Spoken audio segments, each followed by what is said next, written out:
Andrew Duncan with the Duncan Duo team. We aren't on air. Follow us on all of our socials at the Duncan Duo, X, Instagram, YouTube, TikTok, Facebook, pretty much everywhere there is a social channel at the Duncan Duo. I want to talk about real estate investing this week.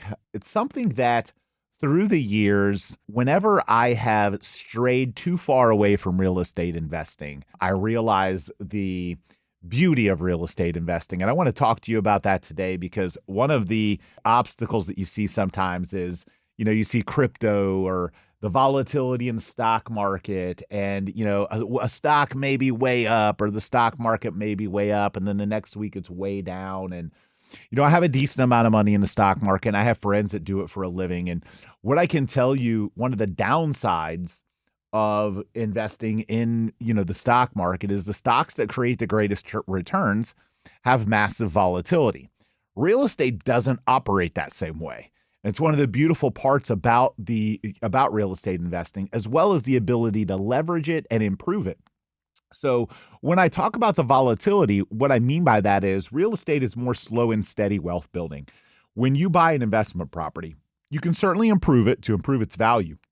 But the market itself is not going to massively change the value of that property in 99% of circumstances from one day to the next. So, if you buy a property, it's going to grow in value over time. Of course, in hot markets, it's going to do a little bit better. In, cold markets, it's going to do a little bit worse.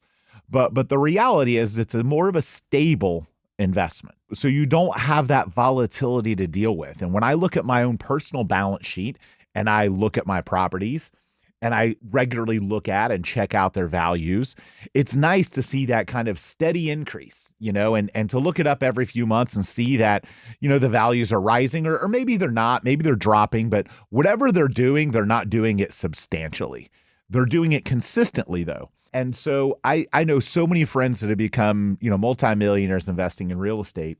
And it's because of that consistency that they continue putting money in real estate compared to the stock market that may perform better.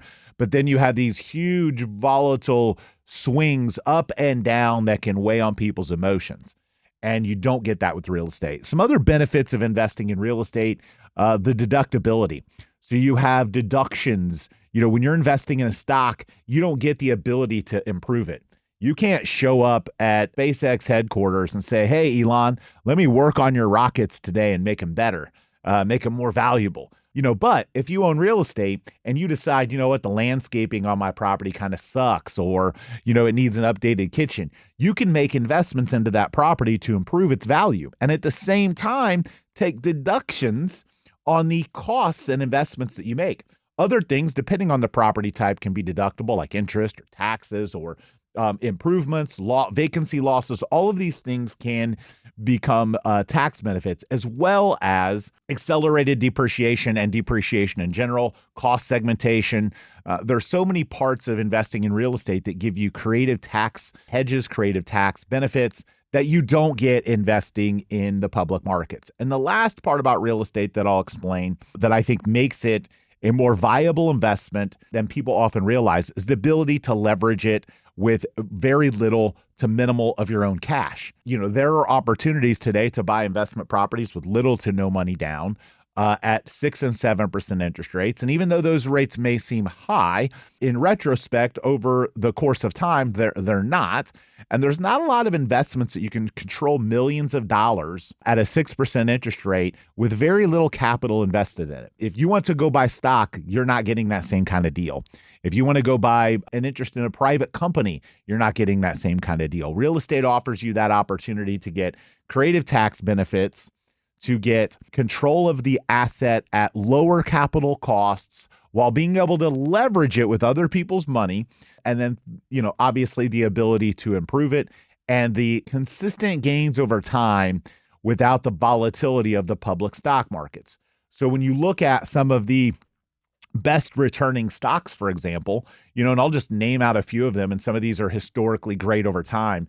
You've got Google, or you've got Nvidia, you've got Meta, and I'm naming some of the Magnificent Seven, the Mag 7 stocks.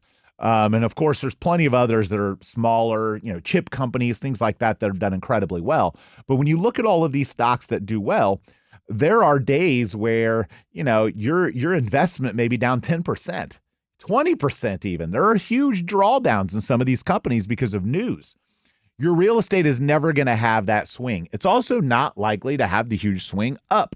But that emotional roller coaster that you ride when you're putting money into public markets is a challenge for people. And I see the biggest mistake so many investors make is when they don't have the stomach for the volatility and they get frustrated and they get afraid. They dump their stock at a loss because they feel like it could go to zero. And the paranoia and fear kind of dispelled by, CNBC, CNN, and the media about how the market's performing in a particular week causes people to sell really good stocks at a loss because they get afraid. And so then they take a loss. Then the week or 2 weeks later, the stock's right back up and doing great. Or maybe it's a month or two or a year later. Real estate doesn't have that risk. It doesn't have the volatility, doesn't have that fear that, everything's crashing and now you've got to dump it because of everything that's going on in the news. Of course, there's fear mongering in the real estate market with the national news sometimes, but it's not moving at the same pace. It's not as volatile. The other benefit is real estate gives you a lot more control over the asset. You are not outside of maybe an HOA or a condo board or decisions, cities or municipalities may make. You're not at the mercy of a CEO deciding to, go do a bond sale or a bond sale to raise money and drive the stock down, or a CEO that gets ousted, or a vehicle manufacturer that has a tragic crash or bad PR, or the CEO that goes and says something dumb on social media and then loses value for your investment. So all of these things happen with public companies, and they just don't happen with real estate. You get, greater control of the asset. You get, some incredible tax benefits. You get consistent growth over time. You have the ability to control the cash flow. You have the ability to leverage it. You don't have the volatility. So again, so many benefits to investing in real estate. And I've realized through the years, whenever I do too much in the public markets, instead of in real estate, it just inserts an extra amount of stress. So if you're someone that's feeling that right now, if you've seen some of the drawdowns in the market, I'm not encouraging you to sell while the stock's down. Obviously that's not the time to sell. The time to sell is when it comes back up. So you might have to wait it out a little bit so that you don't, dump your shares. But if you're not enjoying that volatility in the market and it's weighing on you, you might want to look at diversifying more into real estate assets. The other part of real estate assets from a rental property standpoint is the income that you can improve through a variety of means. So if you own a stock, you can't automatically get the stock to increase its dividend. You can't call up Google and say, "Hey, I want more money. What can you do for me?" and get a raise. If you own rental property, you can get yourself a raise from that tenant a few ways. One, whether you are charging the tenant for certain extra services, you can charge the tenant for maintenance. You can charge the tenant, within the parameters of the lease, of course. You can add additional revenue streams in apartment buildings like vending machines or car wash services. You can increase the rent during allowed periods depending on what's in your lease. You can make improvements and then increase the rent.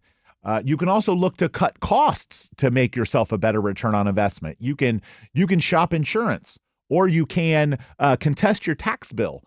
You can go to the county and say, "Hey, you've assessed my property at a wrong number," and try and get your tax bill reduced so that then you make greater cash flow.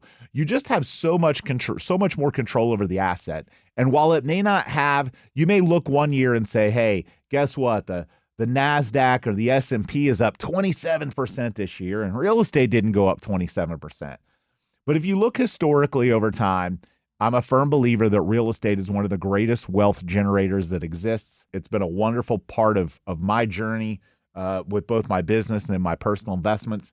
And I would encourage everyone that doesn't enjoy that volatility, doesn't enjoy those drawdowns, or the stock that doesn't perform like they expect, or the market that crashes, or the everyday posts from the president on Truth Social that drive the market up or down.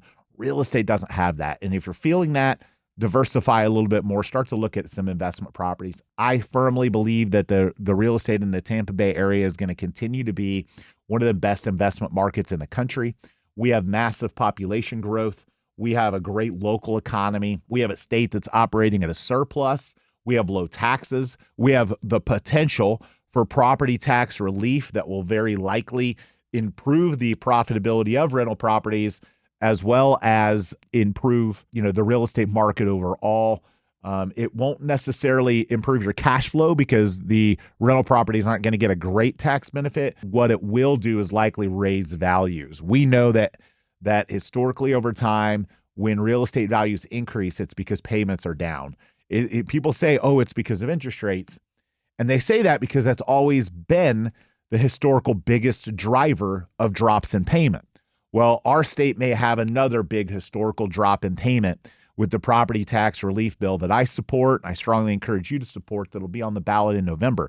If it passes, the relief for the payments of homeowners that have homes priced at $250,000, $500,000 over a few year period is going to be very considerable. And what happens when those payments drop? More people will sell, more people will buy. It'll create more transactions. It'll drive prices up because people will be moving here. And I think this is already underway.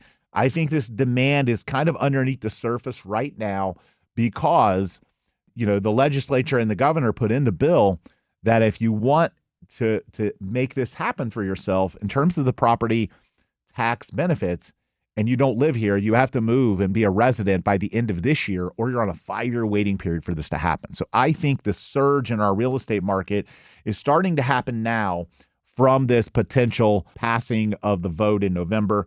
And for all of those reasons, I'm so bullish on Tampa real estate. I would encourage you to reach out to us at duncanduo.com. Follow us on all of our socials at The Duncan Duo. Reach out if you need help with investments. Not every one of my agents is great at helping people with investments. We have specialized agents that are great, that have a large investment portfolio themselves, that will help you understand what it is that you need to do and help you buy and find the right investment properties.